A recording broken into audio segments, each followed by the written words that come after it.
먼저 박성동 국장님 정말 죄송합니다. 국장님 인사가 난 후에 일을 키웠어야 되는데 저를 아꼈어야 된 것에 대해 배신한 점 정말 죄송합니다. 메가스터디 광고, 이건 저는 영상에 찍었지만 제가 사실 메가스터디랑 광고 계약한 지 4개월 동안 지금 연락 두절인 상황입니다. 왜 연락을 두절했냐? 강의 별로 하고 싶지 않았거든요. 저 공무원이 좋아요. 공무원 그만둔 거 후회했던 게 공무원 그만두고 지금까지 했던 거예요. 근데 그 기업도 입장이 있는 거고 저 혼자 무작정 잠수를 탔던 거라서 제가 뭔가 보상을 해주고 싶었어요. 특히 저랑 계약을 맺은 실무자는 기업 내에서 엄청 혼나고 있었을 거 아니에요. 그래서 지난 영상에 뭐 진정성이 떨어진다고 해도 메가스터디를 언급했던 거예요.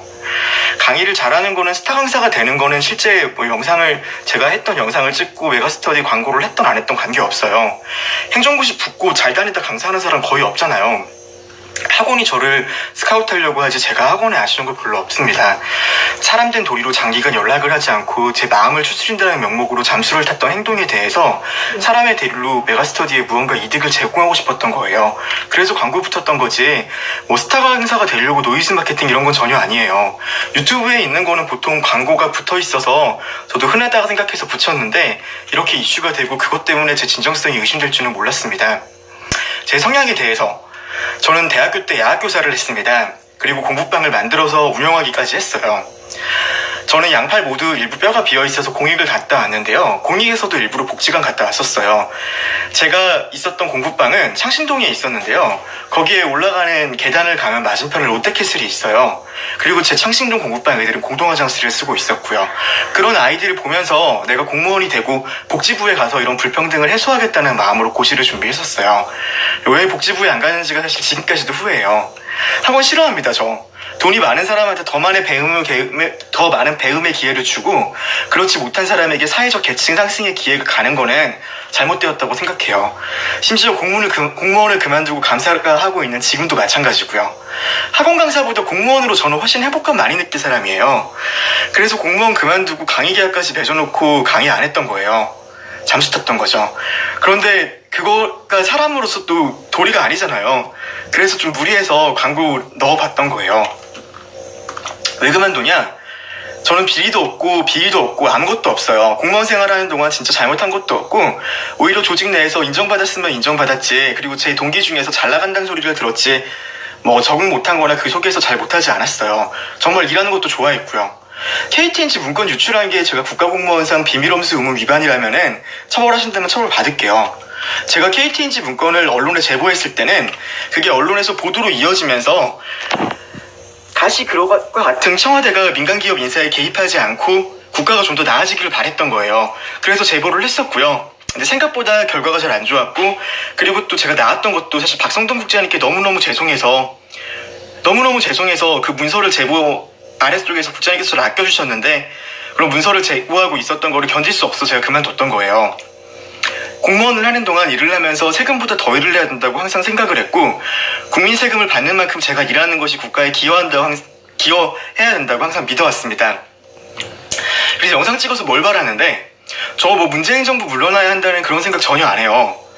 제가 제보했던 내용 KTNG 뭐 개입하려고 청와대가 했다 부인하셔도 됩니다.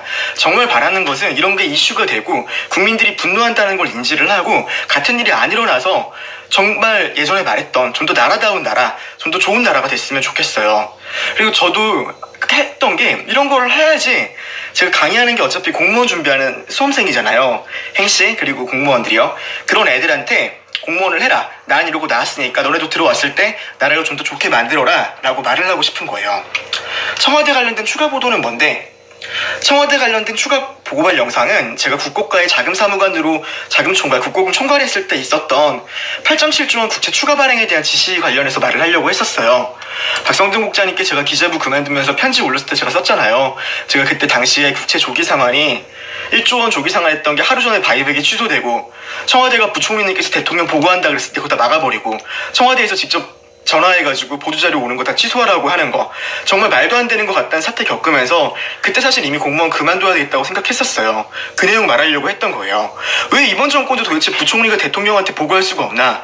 왜 국채 발행 여부에 대해 가지고 전문성을 잘 모르는 청와대 수부회에서 이미 결정해가지고 의미를 내리나?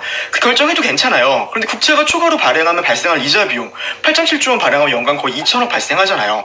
아무도 신경 안 쓰고, 그리고 거기서 뭐 주담보도 올라가고, 도대체 경제 전체로 되는 파급 효과 그냥 안 쓰고 그냥 했잖아요. 부총리께서 그때 말씀하셨던 거, 정무적 고려 때문에 왜 차관보님께 엄청 혼내시면서 질타했던 거, 차관보님한테 도대체 너는 정무적 고려도 못하냐고 거기까지 올라가가지고 정권 초에 박근혜 정부 적혀있던 2017년에 GDP 대비 채무 비율을 지금 올려야 되는데 왜 국채 더 발행 안 해가지고 GDP 대비 채무 비율을 낮추냐고. 저는 그 말 듣고 진짜 이해할 수가 없었어요. 그거 사실 박성동 국장님께서 온몸으로 막아주셨잖아요. 사실 국장님께서 그때 그 짓이 안 막으셨으면은 저는 2017년 11월에 이미 똑같은 일 지금 하면서 회사 그만뒀을 거예요. 다만 그게 조금 더 길어졌고 3월달에 KTNG 문건 보고 해서 이렇게 된 거죠. 국장님, 사실 정말 죄송하고 이렇게 엮여서 죄송스럽습니다. 그리고 사실 뭐 인정 안 하시고 됩니다. 저도 문건 유출로 처벌 받아야 된다 그러면 처벌 받을게요. 그렇지만 그때도 그랬고 나올 때 국장님께 했던 말처럼 지금도 존경합니다, 국장님.